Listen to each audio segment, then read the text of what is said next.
From the Chicago 18, snap to Trubisky in a tight pocket. He's hit, sacked, fumbles the ball, picked up by Preston Smith. He motors to the left to the end zone. Touchdown! Zadarius Smith with the sack and strip.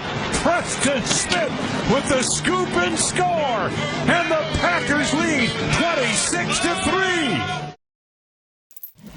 Yeah, now it comes back to me. That was I just need to jog my memory a little bit with that, and that's the Bears need an offensive overhaul. See, that's a very efficient line there, Rhett. Offensive overhaul goes together. Yeah, so efficient you couldn't even think of it. Jeez. Yeah, well, look, I had written down SNFTBD, but it was I got there. I eventually got there. This is a team offensive line-wise.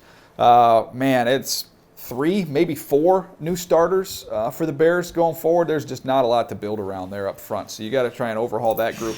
I think in the running back position, especially get Tariq Cohen back, they'll be okay. Dave Montgomery popped a long one in this game, so they have some backs there. You're going to have to pay Allen Robinson going forward, keep him in the fold. I like Mooney. There are some pieces there, but man, I think from a system standpoint, an offensive line standpoint, and finding, the tight end, I know with what they did in free agency with Jimmy Graham, that's a short-term deal. So to me, it's all in front of you that needs to be handled. And the elephant in the room, obviously, the quarterback's not on the roster. So are they going to be picking high enough to be able to get that guy? I look at the wins, or look at the schedule here. Rhett, I'll go to you on this one, but you look at the schedule as well as I do. I don't see a whole lot of wins left on this schedule for the Bears. Well, I mean, like, you talk about an overhaul. I mean, like, they're going to have 3 new quarterbacks next year, like, no matter what. Yeah. Like, it may be more than that, you know what I mean? But they're going to this I view it kind of like the Vikings a couple of years ago when Sam Bradford left, when Case Keenum left, when they got the whole crew out of there, and it was, and then they started over with Kirk Cousins. That's what it's going to have to be like for the Bears, because their quarterback for next year is not on this roster. If I'm looking at that schedule right now for the Chicago Bears, Lions next, I mean, will be an opportunity. The Texans have been playing really good lately. So have the Vikings. I don't know, the Jags maybe. Look, they're not a playoff team, and it's just a matter of what are they going to do in the future. They'll get one more. They're going to get one more win, Buck. They're going to be 6-10. Yeah. Oh, they for sure can get the one in Jacksonville. I mean, you're talking about 2 teams. It's funny, Red, like we talk about the elephant in the room, and I think we can have a deep dive on this on the podcast maybe tomorrow or Thursday.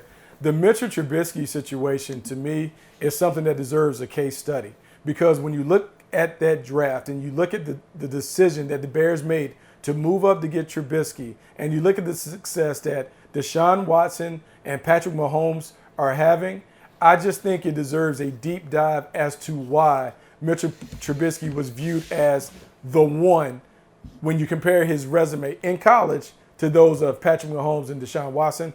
I think when you make that mistake and you make an egregious error like that, it just puts an albatross around your franchise. And if you don't move on from it quickly, it ends up eroding your franchise, as we're seeing with the Bears right now. Yeah, I think you can find, it's interesting because you can make arguments on both sides of this, because I sit there and go, okay, man, Dwayne Haskins, who hasn't worked out, really just had that 1 year of production.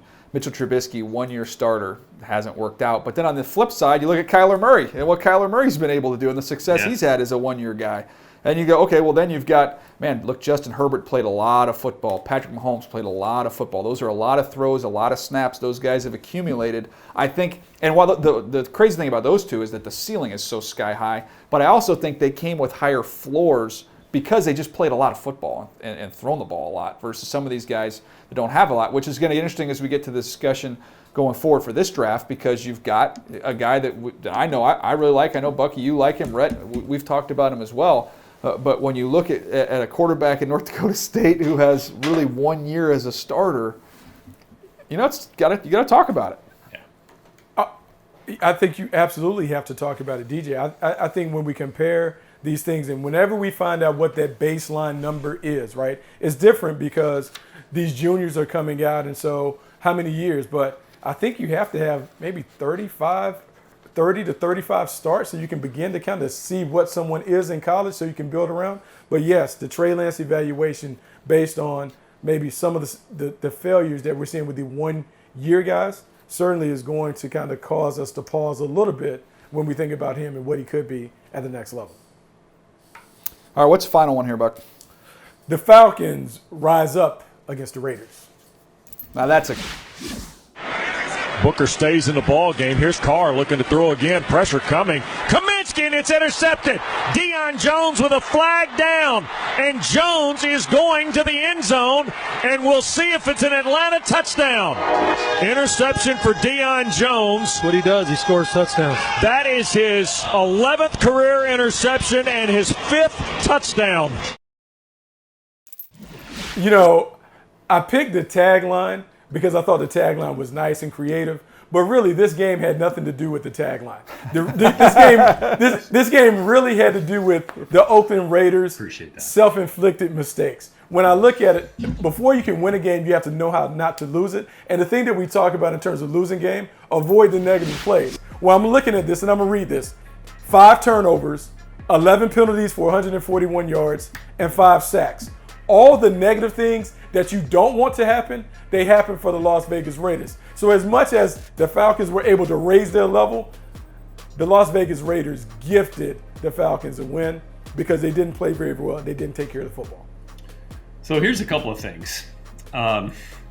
Just on the Falcons here, because you mentioned it, the Raiders, the turnovers, that was absolutely the turning point of this game. It was the reason why they lost this game. They couldn't figure it out on offense. But for the Falcons, who have long been plagued by the pass rush, right? They've been trying to find the pass rush. They've spent high draft capital on it in the past. So, I want to ask you, some of these names that you associate with the Falcons' attempts at pass rush, right? You go back to Vic Beasley. He did it for a year, but he's no longer with the team. Yeah. Tack McKinley had a decent year. I think it was 3 years ago now, and no longer with the team. Dante Fowler has played well this year for them, but those are big names, right? Let me tell you who got sacks this week for the Falcons. Steven Means, Jacob Tuioti-Mariner, Foyesade Oluokun, John Kaminsky, Tyler Davison, and Jalen Hawkins. It just kind of shows Fearsome foursome. You know what I mean? That you can find, I guess, that sack production out there. Now, look, this is just one game. It's not a consistent pass rush situation here, but they got it done. Foyesade Oluokun, by the way, 6th-round pick in the 18 draft, has proven to be a real player this year. He's a like a Peanut Tillman kind of punch it out, strip the ball out kind of guy. But it's kind of funny to me how that sometimes the big names don't always get it done, and here we saw that in this game. Yeah, the irony is you look at the Raiders team who's been trying to find a pass rush to complement Max Crosby, who was not a first-round pick there, who's been clearly – he is their pass rush. So that's something they're going to have to find going forward. That's on their to-do list there in the offseason.